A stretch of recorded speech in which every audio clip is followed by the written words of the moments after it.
Historia, libros y banderas, el podcast de agricultura sobre nuestro pasado, política, textos y propuestas para conocer y comprender los grandes cambios que vive Chile y el mundo.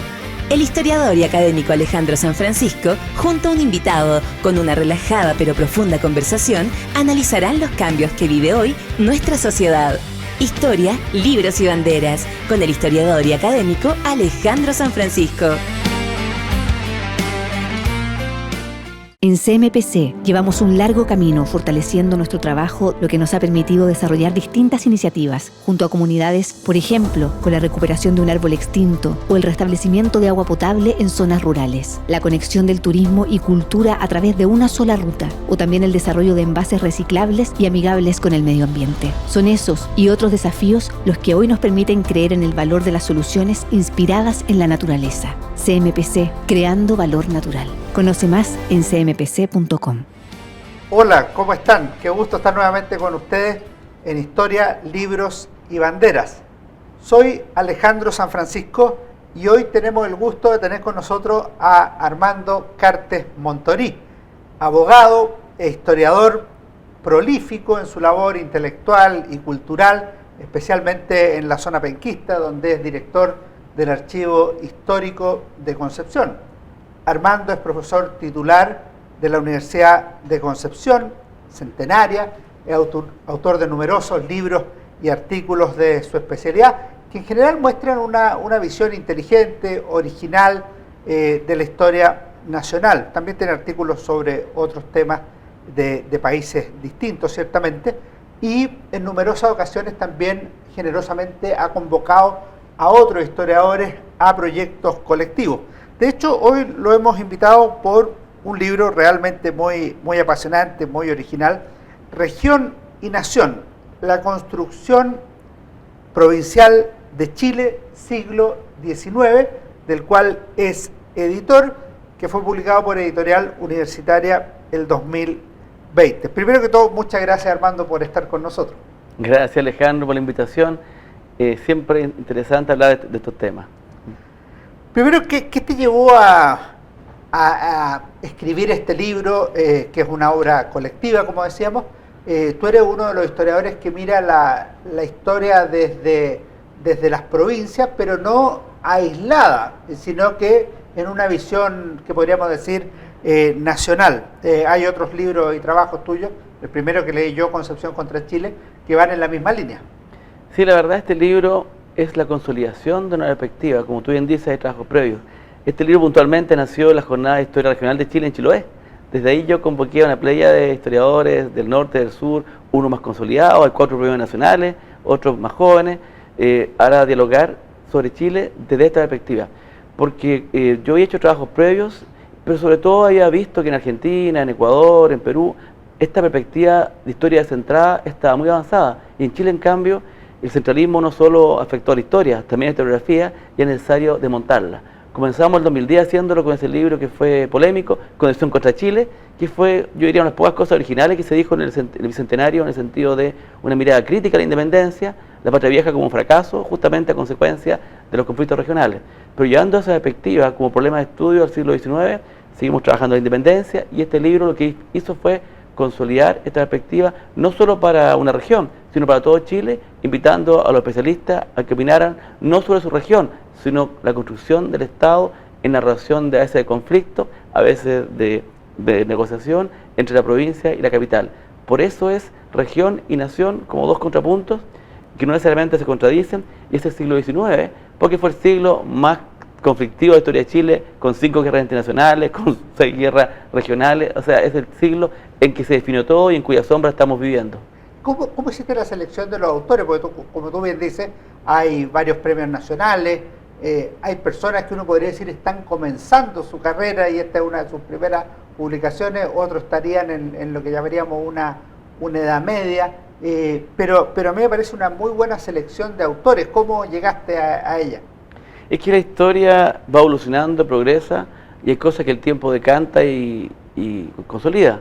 Por eso no podían estar ausentes las personas que han dicho cosas interesantes sobre la Araucanía, ¿no es cierto?, como Jorge Pinto, los que trabajan como especialistas del norte, por supuesto, el caso de Sergio González también, el que ha trabajado Chile desde la perspectiva del comercio, Eduardo Cavieres, pero también voces nuevas. Ahí está Tomás Catipillán, que acaba de terminar su tesis doctoral en México sobre Chiloé, con fuentes nuevas, con nuevas miradas, también la mirada de una mujer, de Valentina Herbal, hablando de Santiago como la hermana mayor. Estas personas que yo invité, todas tenían experiencia y publicaciones previas sobre lo regional, pero este no es un libro de historia regional, es un libro de historia de Chile descentrada, es Chile visto de los bordes. Y el mandato que les di como editor no es a contarme la historia de su provincia, sino a contar cómo, de nuevo, en tensión o en armonía con el centro, se fue construyendo la provincia y así se fue el país armando. Eso me llamó la atención, que en tu prólogo tú haces una especie de crítica a decir que la historia local muchas veces puede hacer un aporte narrativo, pero se queda en lo específicamente local y pierde esa mirada más integral. Lo que logra el libro y se desprende de la lectura de los distintos artículos, efectivamente es una mirada que viene desde las regiones o desde las provincias, pero que en todo tiempo está articulada o vertebrada desde Chile, no como una isla. Claramente es un libro de historia de Chile, no es un libro de historia regional. Lo interesante de esto, como tú bien lo señalas, es que lo que se busca es complicar la historia de Chile, matizarla, porque cada región tiene problemas distintos, tiene periodos distintos. Hay cosas que ocurrieron en el siglo XVIII ya, en la zona central, y recién en la década de los 40 en Magallanes o en el norte. Cuando fue toda la independencia de Chile, todo este proceso temprano, el norte era Perú. Entonces, por lo tanto, hacer una historia de Chile común, yo creo que lleva muchos engaños y omisiones. Y fíjate que lo interesante de la perspectiva, en el fondo, es tratar de que haya hay una crítica a la historia regional. Porque historias regionales hemos renunciado a hacer historia de Chile, en parte por un problema de fuentes, excusas hay, pero también porque nos centramos en lo local. Y al revés, los historiadores nacionales, que son de Santiago, cuentan Chile entero sin realmente a veces conocer la realidad de provincia. Y lo que hacen es que extrapolan críticamente la realidad de Santiago a la provincia, como si en todas partes hubiera pasado lo mismo y Santiago hubiera sido una gran provincia que se expande. Sin reconocer, por ejemplo, que la frontera es militarizada, es mestiza, es agropecuaria, no es cerealera, no es pacífica ni religiosa como era Santiago. Entonces, eso es lo que yo quería hacer, enredar un poco el relato para que una historia más matizada se viera una imagen más realista de cómo Chile se organizó. Hay una frase que me gustó mucho del estudio preliminar que tú haces, que dice: la centralización más que una época es un problema. Quería que nos explicaras un poco eso, pues efectivamente de repente uno se queda con la época, con la etapa de la centralización, y tú lo problematizas. Tú dices, usaste otra palabra que yo la traduciría por hacerlo más complejo el panorama. Fíjate que en la forma tradicional de estudiar historia se estudia por periodos, y hay especialistas en la edad moderna, la edad contemporánea o la historia del tiempo presente. Pero también hay otra forma de enfocar la historia, que la historia problema, que uno atraviesa el tiempo. Góngora lo hacía así. Por ejemplo, exactamente, o el tema de la inmigración, que alguien lo puede estudiar en el siglo XVIII, en el 1900, cuando hubo corrientes de inmigración de Europa, o en el presente. Entonces yo estudio el problema de la centralización transversalmente a través del tiempo.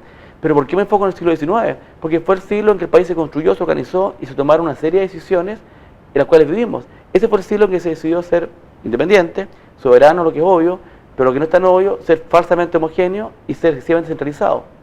Y ese proyecto político definido en la década de los 20 del siglo XIX se construyó con negociación, pero también a sangre y fuego en el siglo XIX, y el siglo XX no cuestionó realmente el siglo XIX, y recién el siglo XXI, con una Bolivia que ya no es república, con un Chile que quiere ser multicultural, y se está recién cuestionando las bases de los estados liberales del siglo XIX.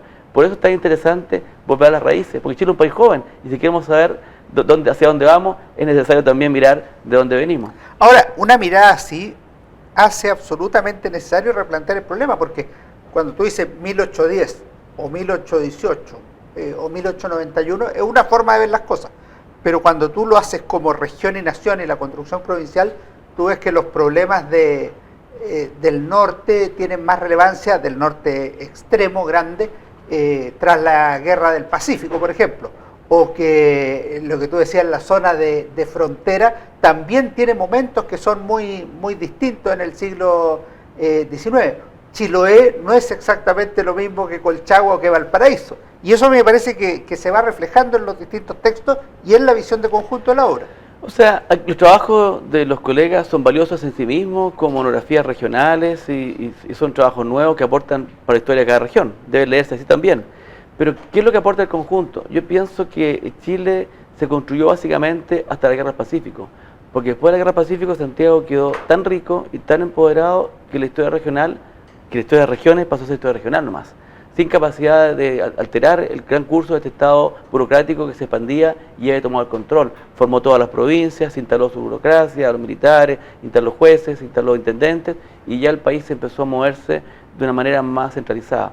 Durante el siglo XIX no solamente fue un problema político, hubo que armar una economía nacional, hubo que generar caminos, mapas y todas las exploraciones que hicieron, por supuesto, los sabios europeos y lo que hizo la historiografía de la Universidad de Chile. O sea, Chile se construyó como un proyecto colectivo en el siglo XIX, y lo que ocurre después, claro que es significativo, pero realmente el país como construcción, la tensión en que las regiones son protagonistas, es básicamente hasta los años 80. O sea, hasta 1850 Chile no se entiende sin la frontera, porque el que no manejaba a los indígenas, a los penquistas y a los militares no podía gobernar Chile. Por eso gobernó Chile de atrás hacia adelante García Carrasco, Martínez de Rosas, O'Higgins, Freire, Prieto y Bulnes. Y General de la Cruz ya fue el colapso del regionalismo, pero fue un estertor interesante porque fue una mezcla entre lo liberal y lo regional, que otra historia que también para mí está sobretratada. Al final, si uno ve un contrapeso a Santiago en este siglo XIX, en algún minuto se menciona Coquimbo, La Serena, Concepción, pero a la larga es Concepción el gran contrapeso. Los dos presidentes de los primeros diseños efectivamente fueron Joaquín Prieto y Manuel Bulnes. En tu libro Concepción contra Chile ya mencionábamos esta tensión de la patria vieja. ¿Cuándo se empieza a difuminar ese equilibrio Santiago-Concepción? ¿Cómo se empieza a perder esa relevancia relativa de Concepción y por qué? Son varios momentos interesantes. La historia generalmente hay que verla más como procesos y no como personajes ni momentos. Porque la simplificación excesiva lo que hace que realmente no explica nada. La verdad es que al Chile de la temprana república lo dominaron 3 dinastías penquistas. La dinastía de los Urrutia, donde estaba Martínez de Rosa y también era cercano O'Higgins y otros más. Después la dinastía de los Serranos, donde estaba Ramón Freire, que fue gobernante 4 veces durante la década de los 20. Y después, por supuesto, la de los Prietos, que incluyó a los Vial y también a los Bulnes. Esa fue la dinastía que dominaron Chile hasta mediados del siglo. Pero los Prietos y los Bulnes se santiaguinizaron tempranamente, porque tempranamente comprendieron que un país exitoso tenía que tener una unión nacional fuerte, porque se veía el caos argentino, se veía lo que pasaba en Perú, y por lo tanto ellos rápidamente hicieron parte de la élite. O sea, Enriqueta Pinto, la señora Manuel Bulnes, era muy cercana a Andrés Bello, y cuando llegó un momento, Bulnes tomó las armas contra su primo, y por lo tanto no hay que ver como gobiernos penquistas los gobiernos de Bulnes, ni siquiera tampoco de Prieto, quien gobernó con Portales con mano derecha. Y lo que fue pasando es que se fue creando una élite nacional, en que las élites regionales se fueron fusionando en una gran élite nacional a medida que se formaba una economía nacional, una política nacional, y eso generó un conflicto latente, soterrado, que fue la tensión región-nación, que estuvo todo el siglo XIX presente y tiene 2 momentos altos, gravísimos, que fueron la guerra del 51 y la del 59. Y ahí es donde yo tengo un punto, porque la historiografía trata muy mal estas 2 guerras. Gracias a los trabajos de Joaquín Fernández, la guerra del 59 se ha reivindicado, se ha complejizado su análisis, pero se veía como locuras de General de la Cruz, mal aconsejado por los liberales, como 2 anécdotas dentro de un país que avanza excepcionalmente hacia la centralización. Pero no es verdad, porque son expresiones puntuales de un conflicto mucho más de fondo. Ayer hablaba con Jaime González Colvin y me contaba que está en el campo de batalla de Loncomilla y los miles de cuerpos. ¿Cómo se puede entender que en Chile no haya un solo libro sobre la Revolución del 51, si no es por de Vicuña Maquena, que es contemporáneo? No se ha trabajado. O sea, se cuenta la historia que ocurrió, pero no se significa adecuadamente. Tú has hecho una gran labor en lo personal para recuperar la Revolución del 91 y se ha trabajado mucho más, y hoy día yo diría que está bien estudiada, casi como la independencia. Pero las revoluciones liberales y regionales, 52 y 59, están ahogadas, siguen aplastadas por historiografía centralista que piensa que eso fueron solamente anacronismos, arcaísmos de las provincias y no una forma distinta de hacer Estado que finalmente fue derrotada la historia y la historiografía. ¿Y qué debiera cambiar conceptualmente? Porque a mí me parece que hay ahí un problema cultural también. porque la idea de esto es articular la relación Santiago-provincia más que plantear esto como si fuera una contradicción irremontable o como tú lo planteaste al principio, como si fuera todo lo mismo. Yo creo que pasa son muchas cosas. Una de ellas, el típico efecto de historiografía el anacronismo. Porque miramos Chile desde el actual Chile con un Santiago hipertrofiado en lo económico, en lo cultural, en lo político, pensamos que siempre fue así. Pero Santiago no era más del 10% de Chile hasta 1900. Santiago nunca tuvo ejército hasta 1850. O sea, no se podía gobernar Chile sin las provincias, y por eso que la historia del siglo XIX fue tan compleja como fue. Yo creo que en Chile era posible un desarrollo alternativo en que pudieran coexistir las identidades regionales con la construcción de un Estado-nación fuerte, y lamentablemente se optó por una centralización cerrada, que en su caso fue exitosa, porque Chile se transformó en una potencia en el Pacífico, después de haber sido un reino muy pobre, pero pagaron un precio muy alto los indígenas, en el norte y en el sur, los provincianos, que fueron, entre comillas, derrotados en la historia. Y eso está en el siglo XIX, pero está soterrado, y lo que yo he estado haciendo es reconstruyendo esta historiografía, desmontando. Fíjate que yo en ese libro, Constitución contra Chile, comparo, o hago pelear al Barros Arana joven con el Barros Arana viejo. El Barros Arana de 24 años, que escribió la historia de la independencia de Chile, reconocía que Rosas quería una constitución, quería un Estado nuevo, era un republicano, y los santiaguinos solo querían quizás un poquito de autonomía nomás, para gobernar el comercio y la aduana. Y después, a los 50 años, en su historia general, habla de la Junta de Gobierno como si la Junta de Gobierno hubiera hecho todo y no hubiera sido apenas un pequeño germen de autonomía. Entonces quiero decir que la perspectiva se fue transformando, y por eso yo quiero relevar a esos personajes que están ahí, pero están mal valorados.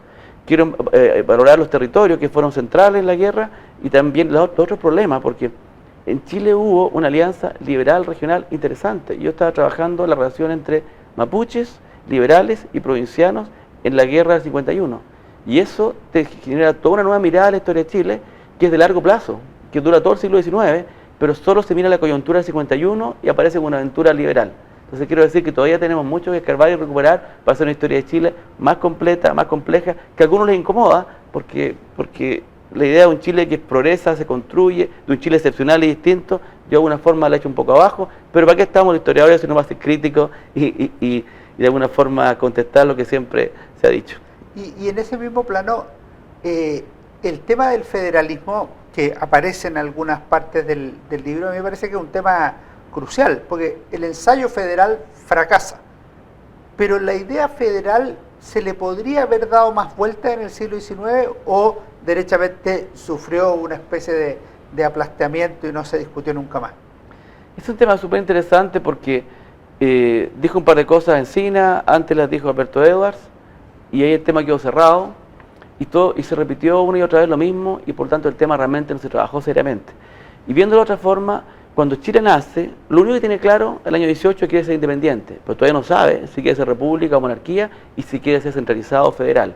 Este debate se dio en toda América, y recordemos que en Argentina, en Brasil, en México, en Colombia, en Venezuela, en Estados Unidos, en Canadá, en todas partes ganó el federalismo. El federalismo cubre más territorios, más países y más población. Nosotros somos la excepción. Y la excepción que se dio, en mi opinión, porque si bien la provincia del sur era la más fuerte, la más autónoma, fue la más destruida. Siempre se recuerda solamente Chacabuco, Rancagua y Maipú, pero más de 50 combates fueron en el sur. El año 28, un viajero alemán no podía encontrar la catedral en Concepción, está todo quemado, y Santiago nunca fue destruido por la batalla de Maipú porque fue afuera de la ciudad. Entonces, la guerra de independencia, el hecho que después siguió la campaña en el Perú, hizo que el sur quedara destrozado, con hambruna, con guerra muerte, y no se pudiera recuperar. Entonces, quienes podrían haber levantado un proyecto regional o federal no estaban en condiciones de sostener un gobierno propio. Y por eso entonces, después de esa coyuntura de cómo se dio la guerra, finalmente el modelo federal fracasó. Y la élite local emigró a Santiago por inseguridad, y quienes podían haber liderado el proyecto, de nuevo, digamos, los Freire, los Prieto, los Bulnes, se fueron a Santiago a hacer el Estado-Nación.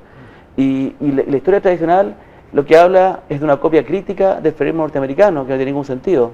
Lo que habla era, como dice Encina, la mente afiebrada de Padilla, que fue seguida por Infante. Son puras tonteras las que habla Encina, porque lo que no reconoce él es que había muy profundamente una tradición provincial en Chile que venía del 1500, de la fundación del Cabildo de La Serena de 1544 o el de Concepción de 1550, los 3 territorios fundacionales que tuvieron desarrollos paralelos antes que Chile fuera Chile, y eso traspasó la independencia, y eso solo se destruyó cuando el Estado-Nación fue capaz de instalarse sobre las provincias, pero Chile, a diferencia de lo que dice Encina, fue siempre centralizado, y solo centralizó después de la independencia y la temprana república. Por eso que el federalismo, visto así, nos parece tan loco. Parece que, claro, todos estos temas cuando se simplifican, evidentemente llevan a una mala comprensión. Se puede haber querido copiar algo de Estados Unidos, pero también es una etapa de experimentación, entonces es una posibilidad. Es que es una forma de resolver el problema de que teníamos 3 asambleas provinciales que no reconocían el Estado central, 3 élites locales que no reconocían el Estado central. La forma de resolverlo el federalismo no era para copiar a Estados Unidos, sino para resolver este problema que teníamos de élites regionales que querían ser parte del Estado. Si recordemos que la primera bandera chilena tenía 3 estrellas y así fue hasta el año 34, ¿no? Y lo que pasa es que Estados Unidos fue un gran ejemplo, no porque fuera un gran modelo político, sino porque prosperó rápidamente.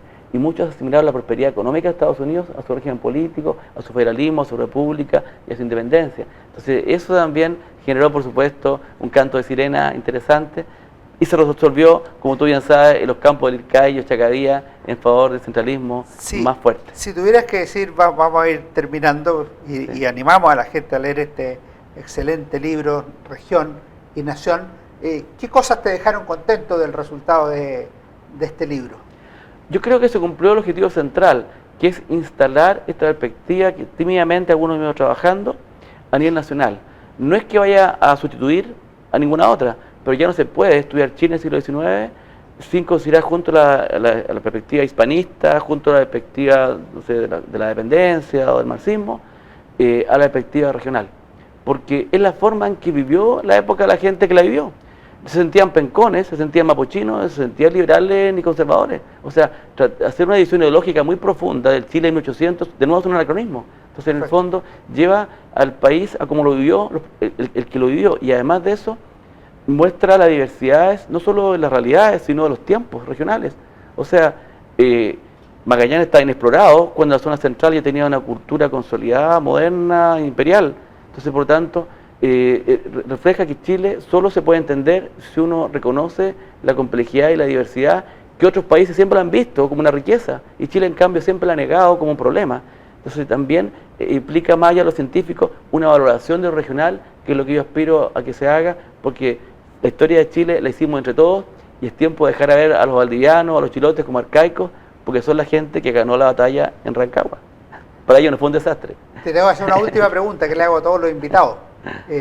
Y en tu caso es difícil, porque yo sé que eres un gran lector de historia, pero además tienes conocimiento de poesía, te escuchaba, más muy buena memoria para recitar poesía. Sí. ¿Qué libro le recomendaría a los auditores de Historia, Libros y Banderas? Puede ser 1 o 2 libros, por alguna razón específica, para que se animen a esta línea de lecturas que propiciamos. Bueno, es verdad que en mi juventud y adolescencia la poesía fue algo muy fuerte y me inspiró mucho. Después, lamentablemente, la historia me transformó en un especialista y perdí la diversidad de mi lectura, pero estoy sorprendido con las cosas nuevas para mí que he leído en las Obras Reunidas, Gabriela Mistral, que editó la Biblioteca Nacional en 8 volúmenes, que son obras reunidas, no obras completas, porque las epístolas de Gabriela o su prosa es infinita, pero ahí hay cartas muy originales que sirven para entender la evolución de la sociedad del siglo XX, su llegada a México, su influencia en el tema educacional, sus peleas también, sus dolores, la complejidad de una mujer que sin tanto apoyo político, sino más bien con su talento y en un mundo de hombres, fue capaz de llegar a donde llegó.